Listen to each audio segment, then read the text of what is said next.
Drop it.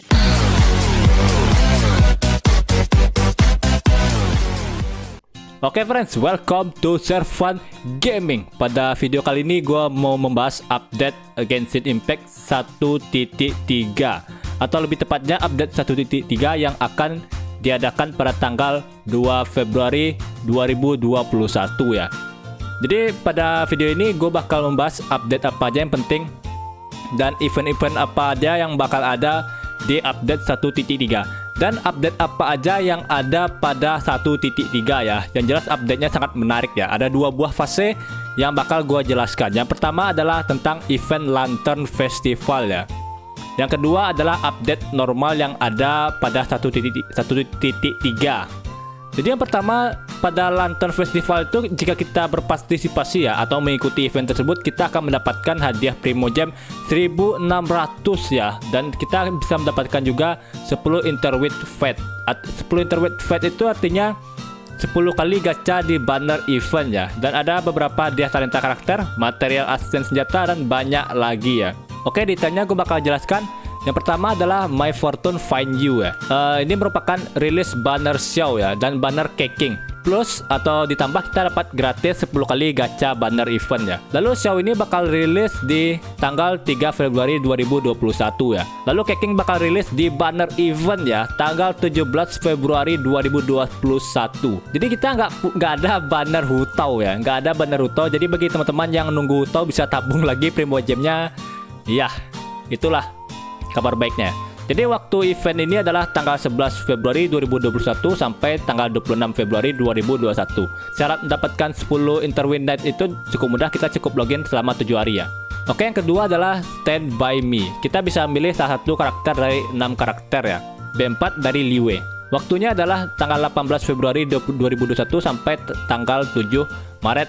Oke, lalu yang ketiga adalah event V-Shop and Where to Find Them. Jadi kita harus mengalahkan Mystical Geovisap ya, monster batu yang monster baru yang keluar pada tanggal 2 Februari ya, atau update 1.3. Lalu cara mengikutinya cukup mudah ya. Kita berbicara dengan Catherine. Lalu kedua kita pilih Visap and Where to Find Them.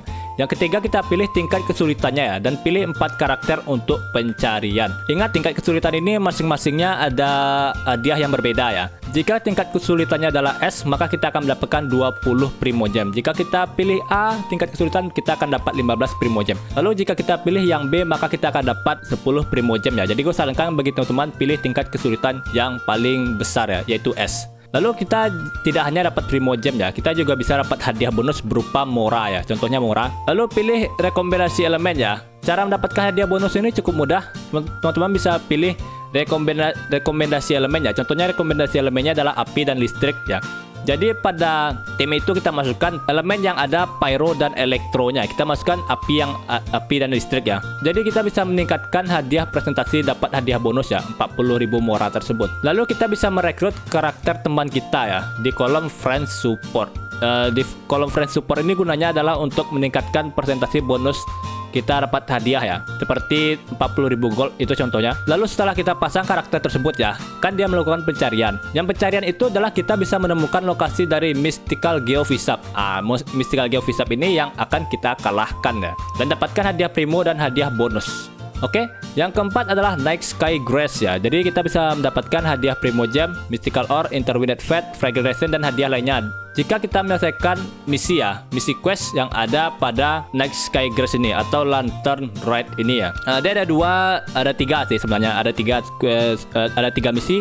Yang pertama adalah Lantern Ride Story ya. Yang kedua Lantern Tales. Yang ketiga adalah Theater Mechanicus. Jadi sebelum kita bisa naik Sky Grace ini, kita harus menyelesaikan quest story dengan show terlebih dahulu ya. Lalu kita bisa ambil misi ini. Lalu yang kelima adalah show market ya. Jadi kita bisa mendapatkan hadiah Primo Gem dari Theater Mechanicus ya. Theater Mechanicus ini adalah melindungi monolith ya dari beberapa monster yang akan menghancurkan monolith kita. Namun sistemnya cukup berbeda ya. Kita memakai sistem mekanisme elemen. Jadi mapnya lumayan besar ya. Kita nggak mungkin bisa melindungi monolith itu hanya sendirian. Jadi kita memasang beberapa perangkap. Perangkap itu adalah adalah mekanisme elemen ya. Jadi kita meletakkan beberapa jebakan mekanisme elemen itu di jalan monster itu ya. Jadi mekanisme elemen itu akan menghalangi atau mengalahkan musuh yang mau mencoba untuk menerobos monolit kita ya. Jadi kita memasang beberapa perangkap. Oke, setelah pertandingan Mechanicus itu kita bisa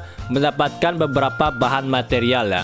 Jadi bahan material itu bisa kita tukarkan di show market ya. Oke, yang terakhir adalah event 5 flushes of fortune ya. Jadi kita memfoto objek dengan Curious Camera. Curious Camera ini cukup berbeda dari kamera biasa ya. Dia bisa memfoto objek berdasarkan warnanya. Jadi bagaimana cara kita menyelesaikan event dari 5 flushes of fortune ini? Bagaimana cara kita mendapatkan Curious Camera tersebut? Caranya cukup mudah. Kita bicara dengan Jitong di Liwei ya. Lalu kita lakukan quest foto seperti memfoto objek. Contohnya dia meminta objek warna merah. Kita foto sebuah bunga yang ada warna merahnya. Kita foto, itu sudah selesai satu buah ya. Dia akan meminta 5 buah foto masing-masing warna yang berbeda ya. Jadi setelah kita dapat 5 foto warna berbeda itu, kita bisa tukarkan ke Fortune Trove. Jadi Fortune Trove itu berisi Primo Gem ya. Dan juga salah satu hadiah seperti buku XP, Or, atau Mora. Jadi yang pasti kita dapat adalah Primo Gem. Yang satu lagi hadiahnya acak ya. Acak random. Salah satu hadiahnya adalah buku XP atau Or atau Mora ya. Jadi dalam fitur ini ada bantuan ya. Ada bantuan foto. Jika teman-teman tidak butuh warna biru fotonya, teman-teman bisa berikan kepada teman yang lain ya. Lalu sebaliknya juga bisa. Jika teman-teman butuh yang foto merah, teman-teman bisa minta ke teman yang lain ya. Itu fiturnya cukup membantu. Sekarang gue bakal bahas update fitur menarik yang ada di update 1.3. Jadi yang pertama adalah karakter showcase ya. Jadi teman-teman bisa melihat info karakter dari teman-teman kalian. Jadi contohnya teman-teman penasaran artefak gua apa misalnya ya. Teman-teman bisa tambahkan permintaan teman ke gua. Lalu gua bisa pilih karakter showcase ya. Gua bakal masukkan di karakter showcase karakter apa, teman-teman bisa lihat artefak dan talenta atau skillnya yang lainnya. Jadi seperti itu. Jika gua nggak masukkan karakter gua di karakter showcase itu, teman-teman nggak bakal bisa melihat artefak dan sejenisnya ya. Jadi gua harus masukkan di karakter showcase terlebih dahulu untuk teman-teman bisa lihat info statusnya. Jadi kita bisa melihat atribut senjata yang kita gunakan, artefak, konstelasi berapa, talenta level berapa, dan rincian karakter ya. Kita bisa melihat detail karakter dari teman kita tersebut. Itulah bagusnya di karakter showcase ini ya. Lalu yang kedua adalah Dust of Azot. Kita bisa menukar batu elemen lain ke batu yang lainnya. Contohnya teman-teman kesusahan dalam Oceanoid ya. Teman-teman butuh batu warna air. Teman-teman memiliki kelebihan atau batu merah yang berlebih, batu pyro berlebih. Maka batu pyro tersebut teman-teman bisa tukarkan ke batu air ya. Jadi ini fiturnya cukup membantu jika teman-teman kekurangan batu elemen yang dibutuhkan. Lalu yang ketiga adalah parametric transformer ya. Jadi parametric transformer ini adalah kita bisa merubah material ascent ke material ascent lainnya ya. Seperti contohnya teman-teman butuh ascent material tombak dari Hiluchar, maka teman-teman bisa tukarkan tombak itu ke material lain. Namun ingat, gue bakal jelaskan cara mendapatkan parametric transformer tersebut. Yang pertama, teman-teman bisa bicara kepada LAN di Liwei ya, bukan LAN internet ya, LAN One bukan ya, namanya LAN di Liwei. Lebih tepatnya di samping Catherine. Lalu selesaikan misi yang ada pada parametric transformer gadget. Namun ingat, untuk misi ini teman-teman hanya bisa dapatkan di AR31 ya. Jika belum level AR31, teman-teman nggak bakal bisa mendapatkan transformer gadget ini ya.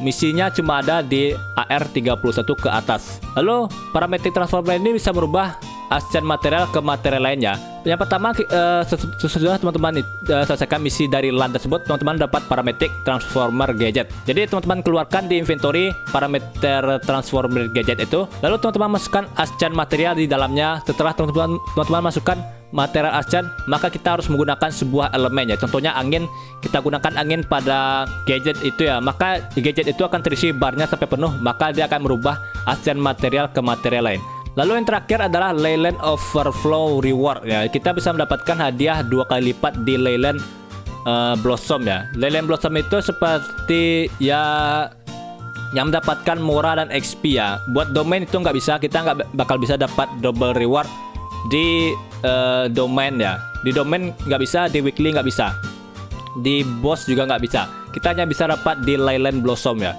Lilin Blossom itu adalah yang kita bisa yang kayak awan-awan itu ya. Awan-awan itu ada 2 buah, biru dan kuning ya. Hanya itu yang bisa double reward atau hadiahnya 2 kali lipat.